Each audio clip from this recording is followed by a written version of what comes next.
Upstairs ain't working.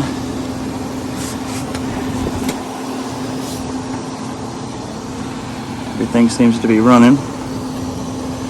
Oof. That thing is scalding hot. Scalding hot. Just to get an idea on what we're talking about.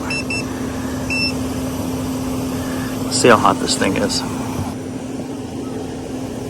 Look at that. 145 degree liquid line. See what the pressures look like. See if that condenser coil is clogged up. And of course, we got a weed eater chainsaw going. Well, that would explain why the liquid line is so hot. Fan's not running. Let's see if we can get it started with a screwdriver, and we got a better idea if it's going to be a capacitor or if it's the motor.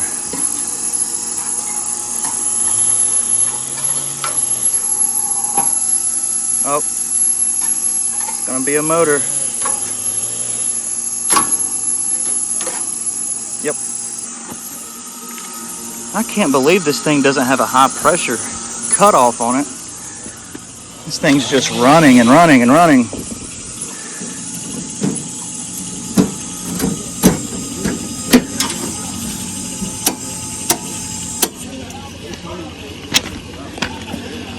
Man, not unless someone has either wired it, unwired the high pressure, or it might be pretty old. Let's see. 2007 looks like. So yeah, R22.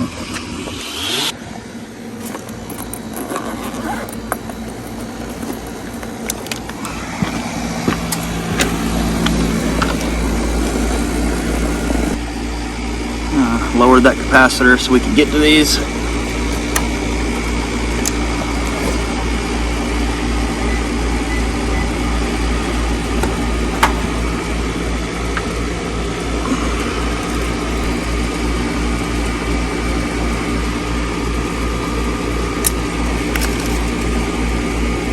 That's good. While we're here, we'll just go ahead and check the Herm side of it.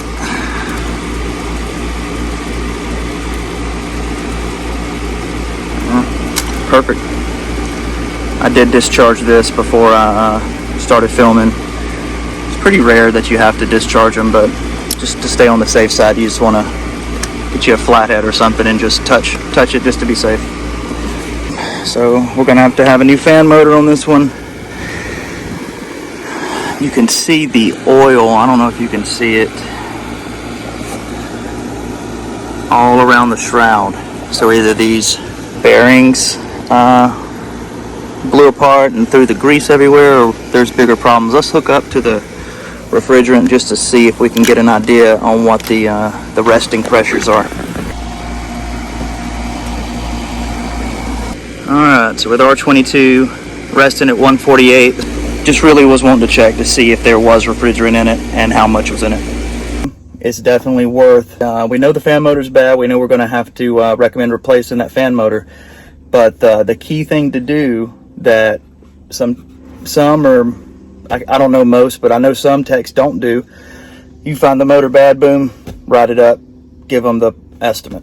But with this being 2008, looking over the entire system, making sure you don't see any other potential issues that's going to take place in the near future. Do a leak search on that coil just to make sure there's no leaks. Those Lennox coils are awful about leaking. So then we can give them a full report on the system and then help them weigh their options. Is it worth putting this amount of money into a system from 2008, or is it better to replace?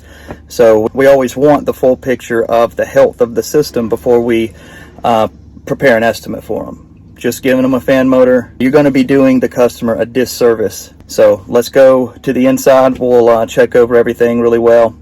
And we'll start with that evaporator coil. All right, so this is one of the C33 coils. And these things are notorious for leaking. So let's, I'm gonna get all this off, get the screws out, and we'll get this door opened and check it out, and then do a leak search.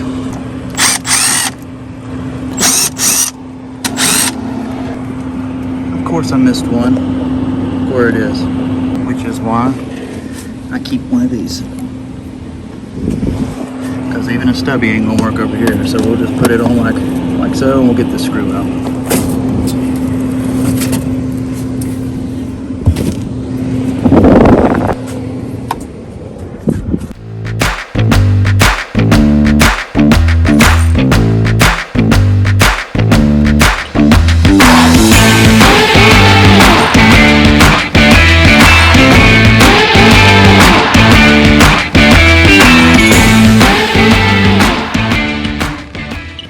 I hit on a place on this other corner.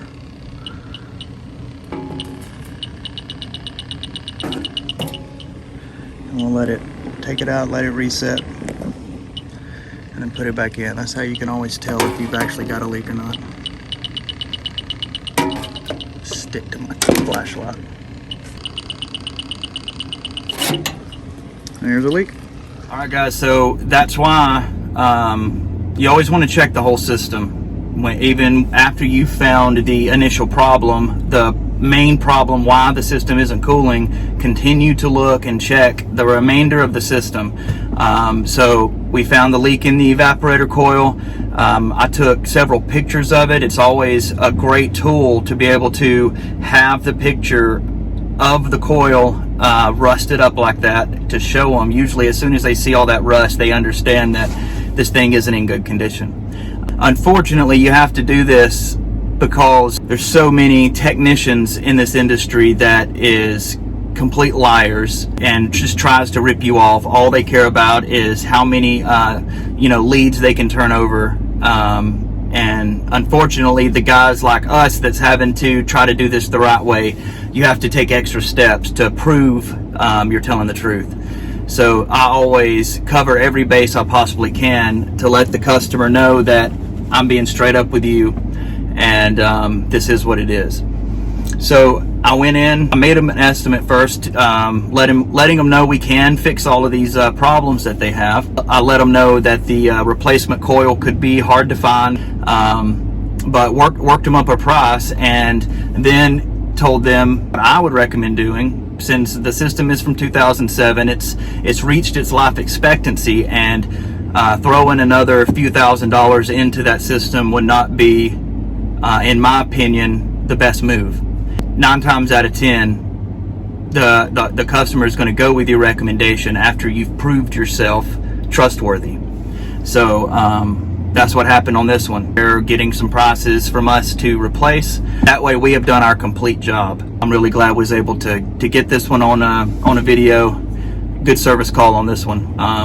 If I could have a few of these in a row, that would be great. They're pretty easy. When they're older like that, it's really a no-brainer to be able to recommend replacing. And I'm not recommending it just because I want to make extra money. It's because it's truly the best option, because at a certain point the system turns into a money pit.